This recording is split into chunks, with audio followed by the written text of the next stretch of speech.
Mencuri, menjarah, korupsi, suap, gratifikasi, manipulasi, apapun namanya, semua itu sangat tidak baik dan salah. Apalagi kamu mencuri hasil pertanian seperti pisang itu. Tidak baik ya, kasihan para petani. Emang kamu mau dipenjara 10 tahun dan didenda uang ratusan juta? Uang dari mana kamu, Sob? Nggak usah berteman sama Otan kalau masih melakukan perbuatan tidak terpuji kayak gitu. Divonis Pak Hakim terus dipenjara baru kapok deh. Habis aku kan lapar, Tan. Mata tajamku melihat ada pisang di sini. Jadi ya langsung aja aku ambil saat kapalnya tidak dijaga. Tetap nggak boleh, Sob. Kamu kan nggak tahu makanan manusia aman apa tidak buat kamu. Belum lagi kamu bisa terluka akibat menyentuh benda-benda milik manusia. Kesetrum listrik atau pegang kompor panas misalnya. Iya sih, Tan. Tapi begitulah naluri kami para monyet ekor panjang. Memang kami punya sifat usil dan oportunis, alias jeli mengambil kesempatan dalam kesempitan. Apalagi kalau lapar dan lihat ada makanan. Wah, susah juga nih kalau begini. Ya udah deh, Otan kasih tahu larangannya buat teman manusia aja deh. Jadi ingat ya teman, kalau kalian berkunjung ke tempat wisata atau bertemu sobat Otan seperti monyet ekor panjang ini di alam, please ya, please banget, jangan memberikan mereka makanan. Nanti perilaku mereka jadi berubah. Sejatinya mereka ini tergolong spesies cerdas atau agile species yang cepat beradaptasi dan pintar berpikir. Kalau sering diberi makanan gratis, mereka jadi malas mencari makan alaminya di hutan. Efeknya, mereka selalu mengira kalau melihat manusia itu artinya ada makanan. Kalian tidak mau kan jadi korban serbuan pencurian monyet-monyet ini? Bener juga sih, Tan. Kecil-kecil gini kami bisa jadi galak dan merebut paksa apapun yang kami inginkan. Udah gitu, manusia kadang suka menjahiliku. Dikira aku takut. Padahal aku berani-berani saja menyerang balik.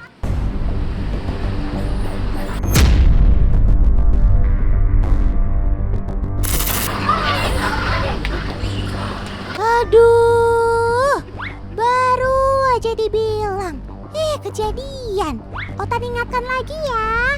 Jangan mengusik satwa liar seperti monyet ekor panjang ini contohnya. Otan jadi ingat sama sobat lama Otan.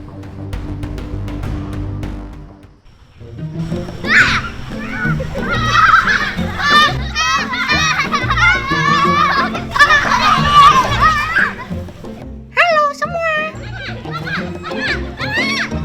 Hei, kenapa pada lari? Ayo. Teman di rumah masih ingat si Kipli kan? Si monyet usil yang lucu yang bikin kita ngakak karena ulahnya. Eits, tapi tidak semua kejadian seperti ini bisa berakhir dengan gelak tawa loh ya.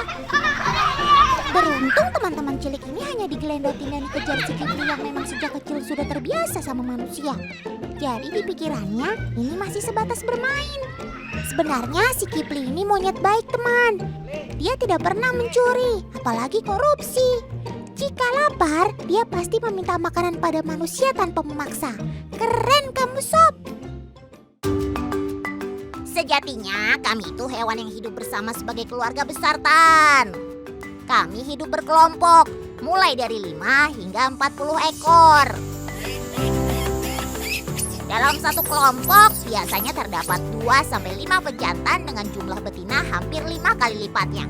Nah, jantan yang jadi pemimpin kami adalah yang paling terkuat dengan ukuran tubuh yang paling besar. Dan pastinya paling berani menghadapi musuh atau siapapun yang bermaksud mengancam anggota kelompoknya. Kalian harus ekstra waspada sama yang satu ini. Kami saja baru berani makan kalau pemimpin kami ini sudah selesai makan. Ya, begitulah aturan sosial dalam kelompok kami.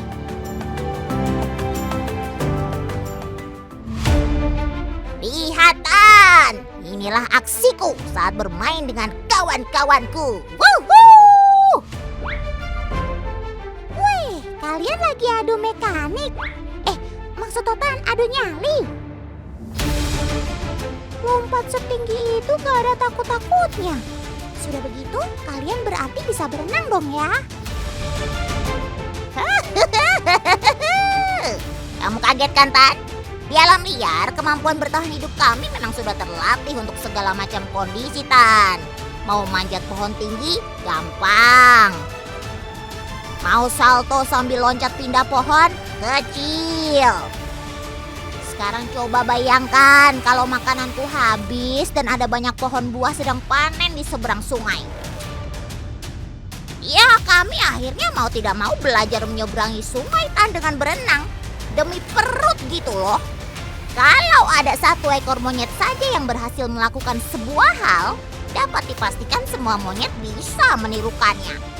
Kami tidak seperti kucing yang alergi dengan air, Tan. Justru kami suka bermain air. Bahkan kami berani menyelam dan mencoba melihat saat di dalam air. Emang kalian gak takut ada buaya di sungainya? Buaya? Tenang. Tuh, ada anggota kelompok yang bertugas sebagai pengintai dan jadi alarm, Tan. Kalau dia melihat sesuatu yang mencurigakan. Sekali dia teriak, kami semua pasti langsung sigap melarikan diri. Canggih juga ya sistem pertahanan diri kalian dari bahaya. Pakai kerja sama gitu. Nah, jadi waktunya bilang apa, Tan? Iya, waktunya bilang cakep.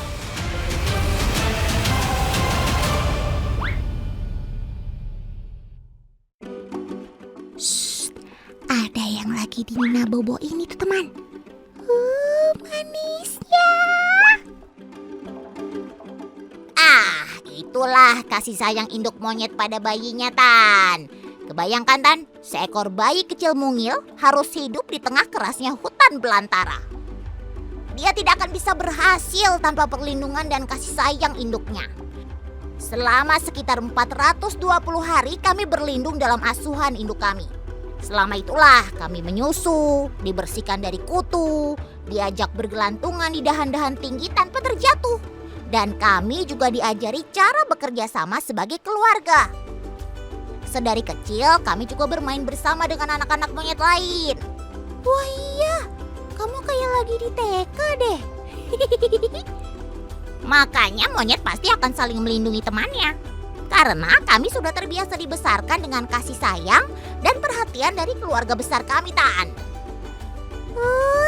Otan salut sekaligus terharu sob dengernya.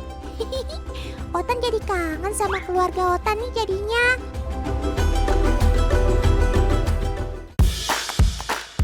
Oh, Otan ingat. Pantas saja dulu si monyet Kipli kan bersahabat baik sama Bobby si anjing.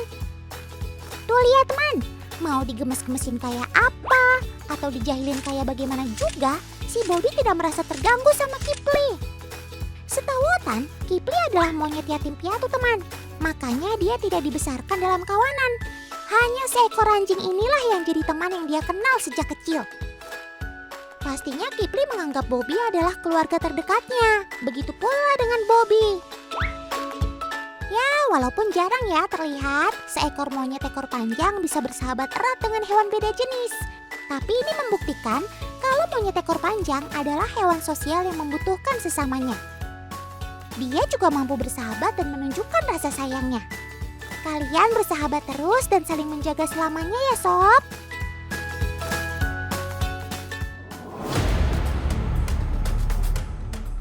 Loh, kamu kenapa, Kipli? Astaga, rupanya Kipli merasakan gatal yang luar biasa di lidahnya. Kasihan kamu, sobat kecil. Sampai kamu harus menggaruk lidahmu ke tanah. Ini pasti kamu sembarang makan buah atau pohon gatal nih. Sudah, coba pakai air. Mudah-mudahan gatalnya bisa berkurang. Begitulah pentingnya asuhan induk dan kawanan kelompoknya, teman. Monyet kecil seperti Kipli tidak seberuntung anak-anak monyet ini. Tidak ada yang mengajari Kipli bahkan soal makanan apa yang boleh dimakan dan mana yang tidak baik untuk dirinya. Akhirnya Kipli harus belajar dengan cara yang sulit. Gak apa-apa ya Kipli, jadikan ingatan buruk ini sebagai pelajaran yang tidak akan kamu ulangi lagi. Kamu kan monyet pintar. Nah, ngomong-ngomong soal belajar dari pengalaman, Tan. Aku pernah dengar cerita ada kawanan yang takut sama benda tidak biasa, Tan. Katanya mereka di sana takut sama ban. Memang betul, Tan. Oh iya, Otan inget tuh ceritanya. Para monyet di sekitar Masjid Saka Tunggal takut sama ban bekas. Mereka terkenal sudah sejak lama tinggal di sekitar sini. Tuh lihat, si Pak Ade ini berani meninggalkan pisang belanjaannya selama ada ban bekasnya. Tuh kan, dari tadi cuma menatap nanar pisang yang ditaruh dalam ban. Kasian deh loh.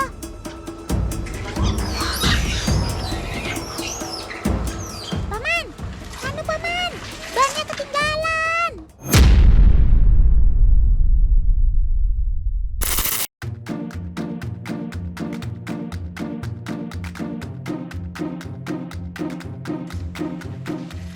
Tuh kan, sekalinya ban bekasnya tertinggal, langsung deh semua monyetnya menyerbu pisang yang Pak Ade bawa tanpa ragu. Ya, bisa-bisa disuruh balik ke pasar beli ulang pisangnya ini Pak Ade. Lali gedangnya. Wah,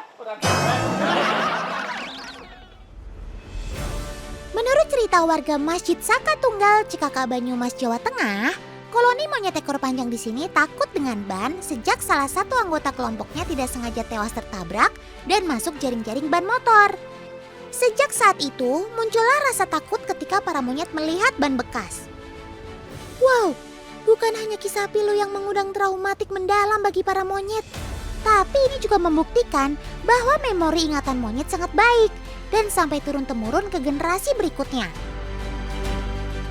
Jadi sekarang paham ya betapa pintarnya si monyet ekor panjang ini?